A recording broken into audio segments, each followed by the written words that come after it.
tune. Everybody knows that now. He's trying to avoid a challenge from his left flank in his next Senate re-election campaign. And he wants to avoid the scrutiny that he received for doing the right thing back in March because the far left and the base really went crazy on poor Chuck Schumer. And so he changed his tune. And now they're trying to pretend it's about something completely different. They have made a decision that they would rather give taxpayer-funded benefits to illegal aliens than to keep the doors open for the American people, to keep vital services, veteran services, health care and nutrition for women, infants, and children. They would rather not pay the troops and TSA agents and Border Patrol agents. They would rather stop services of FEMA in the middle of a hurricane season than to do the right thing for partisan political purposes. It is selfish, it is reprehensible, and it is exactly the opposite of what they have all said themselves in their own words very passionately every day until now. We've been playing the greatest hits loop here on a video right outside the Speaker's office for days. You've all seen it. Make them answer for that. Don't ask the Republicans what we should be doing or what we should be negotiating. I don't have anything to negotiate. I sent them in good faith exactly what they had voted for before. We did not put any Republican provisions in that, and we tried to make this very simple, in good faith, so the appropriations process of the people can continue. Now, there's been a lot of talk about, they say that we're making this up, this illegal aliens receiving taxpayer benefits. It's a talking point, they said. I want to remind you of a couple of key facts. Everybody can remember, I think, back to 2020. In the presidential debate for all the candidates on the Democrat side, you might remember famously they were asked the question, raise your hand, they said on the stage, if you believe that illegal aliens should receive health care paid for by American taxpayers. Every single one of them raised their hand, to great applause in the audience from the Democrats who were there. Those hands included Joe Biden and Kamala Harris. Now, what did they do? Did they follow through on that promise? Yeah, they absolutely did. Joe Biden used executive orders, and he expanded benefits, health care, to illegal aliens in his 4-year term. That was an outrageous violation of the existing federal law and of the principles of good stewardship. Those resources are not meant for people who break the law and come into our country. They're meant for U.S. citizens. And so they watered down these health programs. It was terribly dangerous. So we got the majority. President Trump has returned to the Oval Office with a mandate of 75 million Americans as a big popular vote win. The House Republicans received our largest popular vote total in the history of this institution. Republicans went immediately to work. And we passed the one big beautiful bill, the Working Families Tax Cut. And we fulfilled all the promises that we made. One of the key promises that we made, because you all know that the open border was probably the #1 issue in the election cycle, was that we would end that madness. We would cut off resources, hard-earned taxpayer dollars by American citizens not going to reward people for breaking our law and coming over the border. And we did that. The one big beautiful bill, the Working Families Tax Cut, included a huge provision. A big chunk of that bill was the health provisions. Now, why are we saying that they want to return and restore taxpayer-funded benefits to illegal aliens? Because that's exactly what they did. When they rejected the clean CR that we sent over, the Senate Democrats, Chuck Schumer, filed a counter-proposal. Now, what was in that counter-proposal? You can see it for yourselves. In fact, if you're watching at home, go to my website right now, speaker.gov. Go to the press releases tab and you'll see it. It's listed right there. Just click on it. I'd like you to turn in your hymnals to page 57, okay? Section 2141. It is there in black letter. They filed this. This is not a talking point. This is what they proposed. They wanted to add, instead of the clean CR that keeps the government open for 7 more weeks to allow us to finish the work, they proposed a wild list of partisan priorities.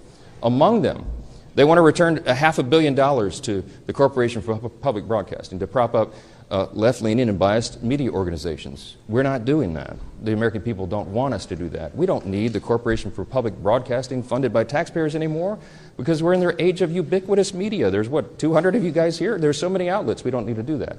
We're not going to do that. They wanted to cut, in the Democrats' counter-proposal, I want you to read it for yourself, speaker.gov. Go there and check it out.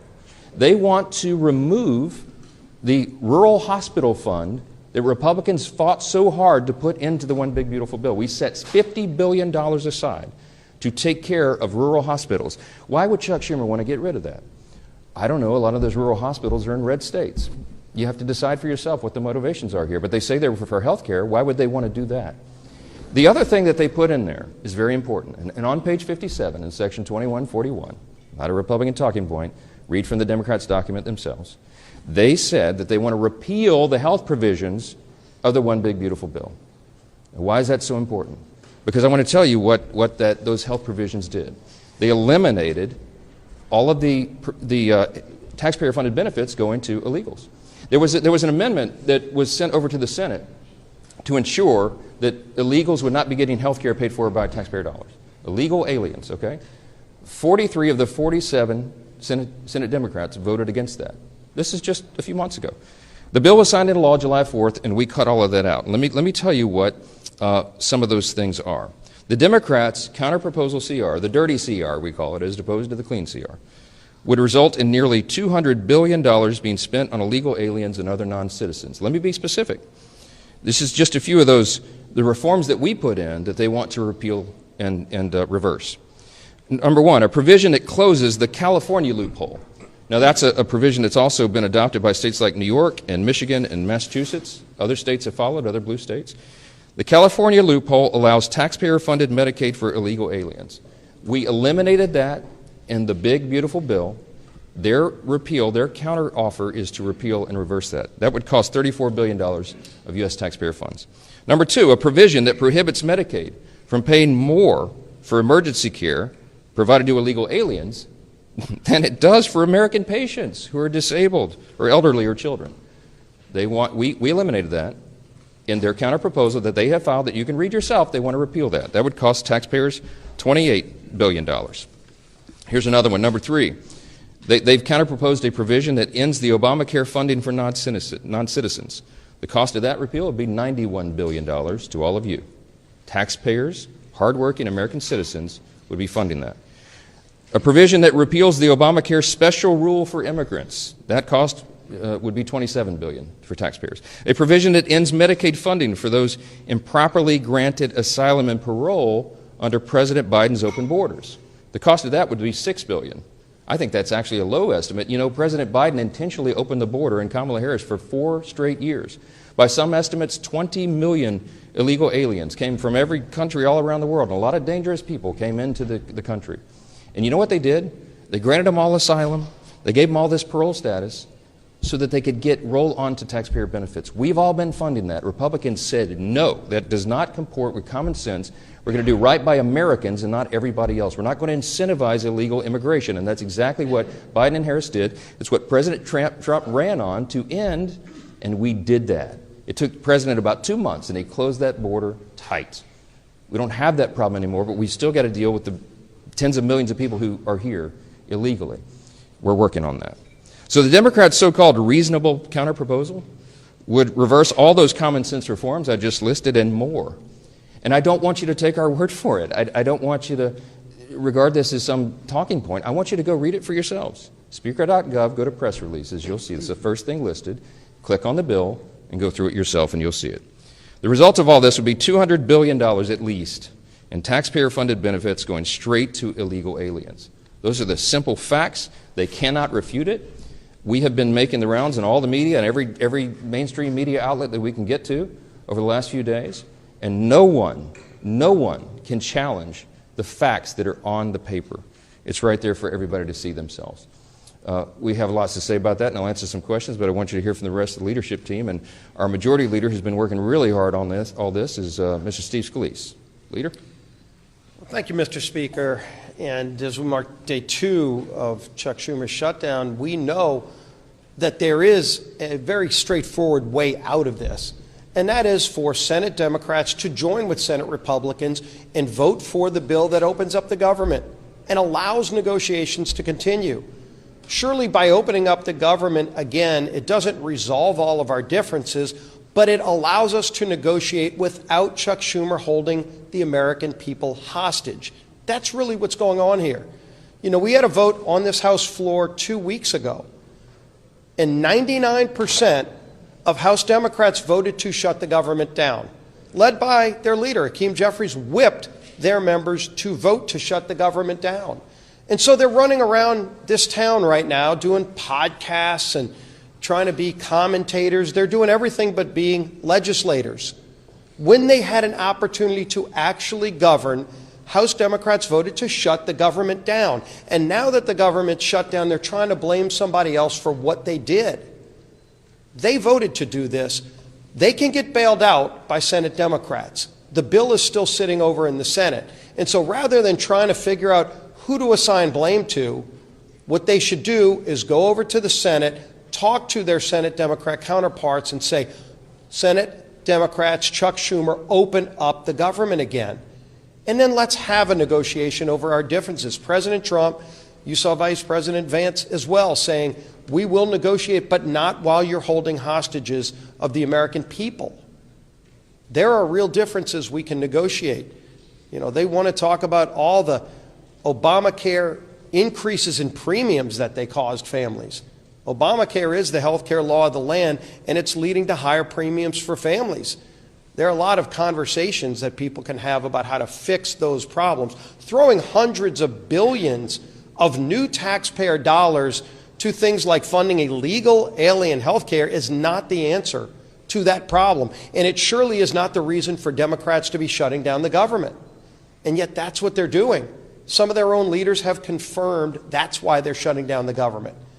And it's unacceptable to most American people who just want the government to work for them and deserve that.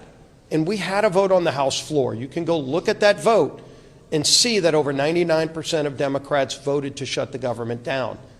It's a real vote that we held, and that bill is still sitting in the Senate. We stand ready to negotiate on a lot of differences. We are in a conference committee right now on 3 of the appropriations bills, and Tom Cole and his appropriators have passed all 12 of the bills out of committee. John Thune, to his credit, changed course from the old days of Chuck Schumer when Chuck Schumer ran the Senate and didn't bring any of the appropriations bills out of committee. They're now moving those bills in the Senate, and so we can have a broader negotiation on how to properly fund government, how to properly set priorities over funding government, which, by the way, shouldn't be complicated. It's what every family does sitting around their kitchen table. They figure out how to properly budget their households. Businesses do this all the time. A small business, whether it's good times or bad, has to sit down and figure out how to make the budget work. Washington needs to do the same thing over what the priorities of this country really should be. President Trump has proven he's ready to negotiate again. He brought all the leaders to the White House just a few days ago. He stands ready to resolve this, but the ball's in Chuck Schumer's hands right now. He has chosen to shut down the government, and he can't articulate any real reason except that they want to take things like $50 billion away from rural hospitals to fund health care for illegals. And the Speaker laid it out incredibly clearly. It's not some hypothetical. Chuck Schumer filed an alternative government funding bill, and it includes getting rid of all the verifications on things like making sure illegals can't get those taxpayer-funded benefits. They want illegals to get free health care benefits, and they're willing to shut the government down to do it. That's not where the country is. It's surely not why we should be here right now. But we stand ready to work. We've done our job in the House. It's time for the Senate to do their job and end this madness. Keeping our members tied together, united, focused on what we need to do is our whip. Tom Emmer.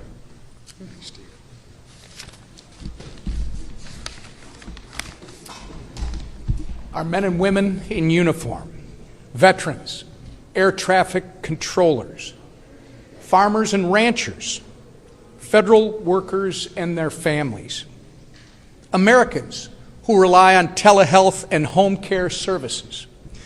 These are just a few of the victims of the Chuck Schumer Democrat shutdown. All because Chuck Schumer and Hakeem Jeffries care more about appeasing the radical members of their party than working in good faith to keep the government open. They are trying valiantly to claim that they are doing it to fight for Americans' health care. But their $1.5 trillion wish list, which slashes funding for rural health care, as you've heard from both the Speaker and the Majority Leader, while giving taxpayer-funded health care to illegal aliens, tells a much different story. The American people see their political charade for what it is. The good news is Democrats still have time to do the right and reasonable thing.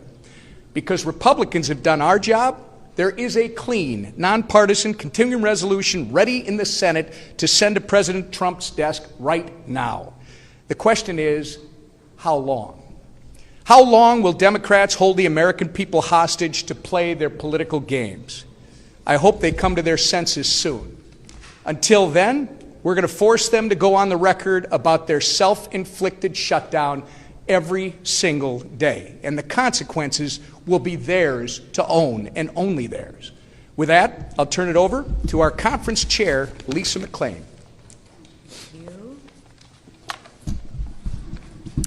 Thank you, and good morning, everybody. Listen, this is really simple. There is a way to open the government today.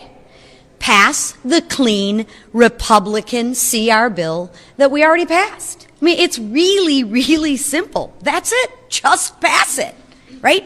Goodness, Democrats have done this 13 times before, right? The same bill, 13 times before. It's really, really simple. So what's the problem now? Ask yourself, what's the problem now? Democrats want to make their most radical followers happy.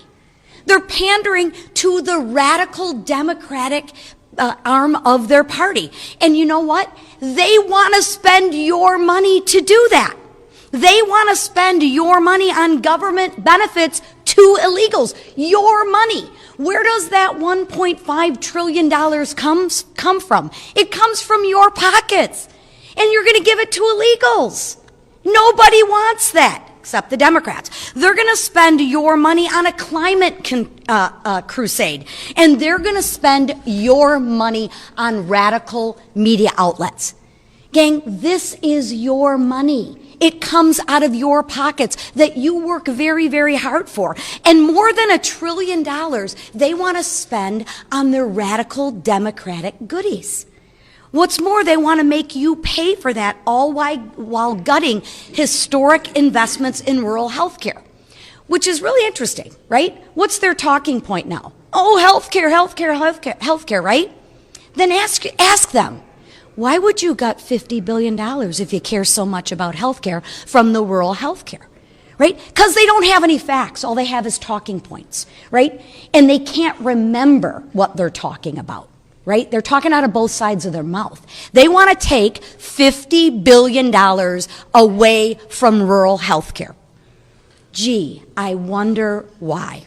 And since they didn't get any of those things on a silver platter, they want to throw a fit, a tantrum, and they want to shut the government down. And guess who pays the price for that? Real Americans do. So I ask Democrats, are you okay with this? Are you okay with mothers on WIC unable to get milk for their children? Answer that question, Democrats, because with your no vote, you are voting for mothers on WIC not to be able to feed their children. Are you okay with that? Ask them that when you talk to them, right? And ask the Democrats, are you okay with soldiers wondering how they're going to make ends meet when they aren't getting paid? That's their vote when they vote for the clean CR, when they have a no vote on the clean CR. They are voting, Democrats are voting, to make sure that troops aren't getting paid. Ask them if they're okay with that. And ask them if they're okay with delaying home purchases for families and benefits of veterans. Right? Enough. Enough. Stop the hijacking of our government. Stop the political games. That's why the leadership team behind me put a clean CR on the table. We didn't play any political games. We didn't add a bunch of our wish lists, a bunch of our pet projects to the CR. No, we said enough with the games. Let's put the exact same CR on the table that the Democrats voted for 13 times. And you know what they said? They said no. So if the Democrats really care about the American people, pass the clean CR, stop hijacking the American people, and stop pandering to the progressive, radical arm of their base. Thank you. Right here. Yeah. Right. Yeah. Does the president have the constitutional authority, just because of a shutdown, to lay off thousands of federal government workers, or Yeah. withhold funding for congressionally approved projects that are already underway? Yeah, he does. Okay, this is the way the system works. This is Chuck Schumer's decision is to hand, as I said on a couple interviews yesterday, the keys to the kingdom to the president. All right, he has put himself in that situation, and it's completely unnecessary. The president takes no pleasure in this. The president did not want a shutdown. I'm telling you this from my own testimony. I was in the Oval Office. He pleaded with Chuck Schumer and Hakeem Jeffries to do the right thing. Keep the government open. We'll talk about all these other issues later because that's how the process works. But failing that, because they have decided to vote to shut the government down, they have now effectively turned off the legislative branch, the Article 2 branch of, or the Article 1, sorry, the Article 1 branch of our government, and they've turned it over to the executive, okay? So in that situation, when Congress turns off the funding and the funding runs out, it is up to the Commander-in-Chief, the President of the United States, to determine how those resources will be spent. He has that responsibility given to him by the Democrats in the Senate. They can't complain about it, and he doesn't want to do it. But in this scenario, what they have to do is make very difficult decisions. Most of the responsibility falls to Russ Vought. He's the director of the Office of Management and Budget, as you know. Whomever is seated in the chair at OMB during a shutdown has to do the same thing. Russ does this reluctantly. We had a 45-minute telephone conference with him yesterday. He talked to all the House Republicans. He takes no pleasure in this because Russ has to sit down and decide, because he's in charge of that office, which policies, personnel, and which programs are essential and which are not. That is not a fun task, and he is not enjoying that responsibility. And it could end today if the Senate Democrats would come to their senses and do the right thing for the American people. But if they don't, and if they keep the government closed, it's going to get more and more painful because the resources run out and more things have to be reduced and eliminated. Now, when he sits down as the director of OMB, he will obviously have a subjective determination on the priorities. And what do you think he would do? Because what would any OMB director do under any president? They're going to look to see for the administration's priorities first and ensure that those are funded. And so those are some very serious determinations that have to be made. We want to protect hardworking federal workers. And these are people who protect all the rest of us, by the way. We mentioned TSA agents, Border Patrol agents. Our troops, the military, are not being paid, and so they're inflicting hardship on people for no reason. Is it constitutional? Is it lawful? Is it part of our system? Of course it is. It always has been. And the Democrats are the ones who have decided to inflict the pain, not the president. Back row. You all have shared polling showing the American public is on your side. I'm wondering if those layoffs happen in mass, thousands of federal workers are eventually cut from their jobs and programs. Do you worry you're going to sort of lose the support of the public in that scenario? No, I mean, look, the reason that we're talking with you so plainly today is to explain to every single American citizen why this is happening. How in the world could they blame the people here who have done our job and sent over a clean CR to keep the lights on? There is no gimmick. People say, why aren't you negotiating with Schumer and Jeffries? Because I quite literally have nothing to negotiate. There's nothing I can pull out of the bill that was a Republican priority to say, oh, we won't do that. Why don't you guys vote for it now? I don't have anything. I didn't put anything in it to send it over. I'm stunned. I'm stunned that they have decided to shut the government down and hurt people. It is on them 100%. The New York Times poll that was put on the Senate floor yesterday, I think it was, day before, they pointed out to Chuck Schumer, who's from New York, of course, that the New York Times, clearly not a right-leaning organization, publication, has found that 65% of respondents said, please, Democrats, don't shut the government down because you don't get what you want. Many of them remember in New York, of course, what Chuck Schumer and AOC and all the rest. AOC literally said that on the House floor several months back. She said, it's not normal to shut the government down just because you don't get what you want. Well, what changed? What changed? It's on them and not us. Yes, ma'am. We've learned that the Senate obviously may take up your bill again, but if it fails, we've been told it's possible senators could go home for the weekend. They won't hold any votes until Monday. Do you think the Senate needs to stay? Of course they do. Of course they do. And the House is coming back next week, hoping that they will be sending us something to work on, that we can get back to work and do the people's business. They're anxious to come back, but the Senate Democrats, 44 of them, All the pressure should be on the 44 Democrats who are dug in to try to pander to the far left corner of their base. That's what this is. How important is it to appeal to the radical left of your base and hurt Americans? Because if they drag this on through the weekend, more and more people will be hurt. I want you to think about, I come from a big military district, okay? Louisiana's 4th Congressional District is home to Barksdale Air Force Base and the command of Global Strike. The Global Strike Command is in my district. In the south part of my district, we have Fort Polk in the Joint Readiness Training Center. I have lots of active duty military and lots of veterans. I want you to think about the young airman or the young soldier who's deployed right now, defending our freedom and all of us in America's interest. And they've left, I think of this one particular family. This gentleman is deployed. He's got a young wife at home, and they have 3 small children under the age of 6. She's not going to get a paycheck as long as Chuck Schumer is playing political games up here. They don't have a big, I know this family well, they don't have a large tranche of savings, okay? This is going to be a serious hardship. She won't be able to make the car note. She won't be able to maybe pay for groceries for the kids because Chuck Schumer is up here playing games to pander to the far left of his space. It's outrageous. Real people are getting hurt. Veterans are not getting health care services. We have suicide prevention programs, okay, that will not be funded because of this. This is not a game. FEMA services, if your flood insurance lapsed right now and you need to renew it, you can't do that right now. We have hurricanes off the coast of the United States right now. If you buy a home and flood insurance is required, which is in so many places around the country, you can't close on your home right now. Chuck Schumer and 43 friends in the Democrat friends in the Senate are making a game out of this. It is ridiculous. It is irresponsible and dangerous. We'll come in at any hour, at any day to get the job done, but they won't. Yes. Mr. Speaker, Senator Chuck Grassley has said there could be $27 billion in ACA subsidies fraud. I know congressional Republicans have been looking at this issue of the Obamacare tax subsidies with those estimates. Do you have any concerns about that? And also, Susan B. Anthony, Pro-Life America, and 88 total pro-life organizations have said they are concerned that the Hyde Amendment is being averted with those Obamacare subsidies and that people are getting elective abortions through that program. So are conservatives concerned about this? Conservatives are very concerned about the subsidies. Not only that, but they're subsidizing not American citizens, they're subsidizing insurance companies with that, which has driven premiums up. It's got lots of problems, okay? I was in the Oval Office with the President, with Leader Thune, Leader Jeffries, and Leader Schumer a few days ago. And Leader Thune rightfully said to Chuck Schumer, that is a red herring in this, and you all know it. That is the subsidies that you're referring to don't expire until December 31st.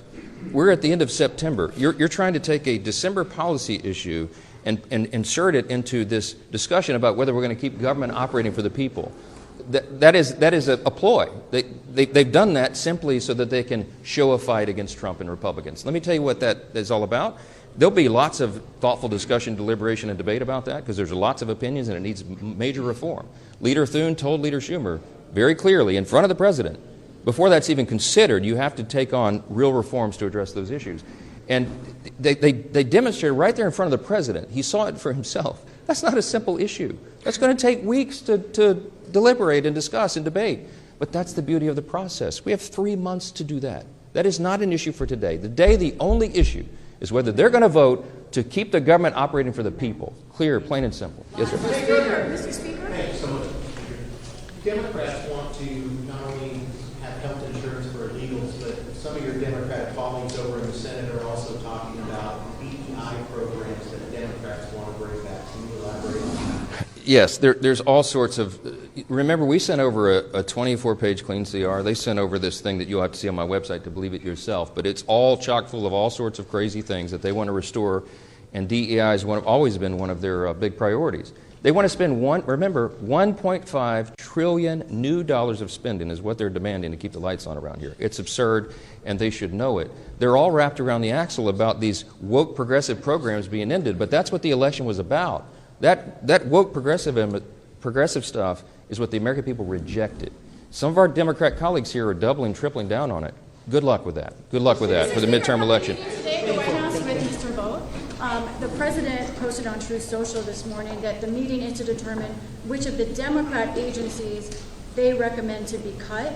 This is in addition to the money for New York, for the transit funding being cut, and in addition to blue states seeing their energy funding cut.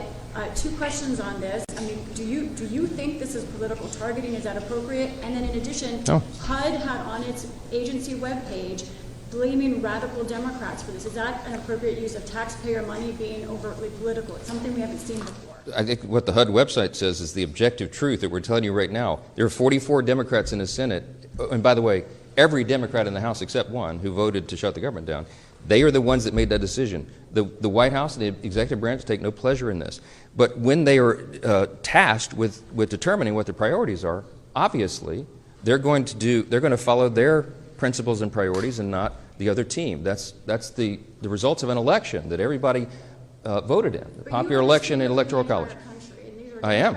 And that's why I'm pleading with the entire country to call your senators, your Democrat senators, the 44 people who want to shut the government down. You should call them right now and tell them to get here and get to work and open the country up for the people.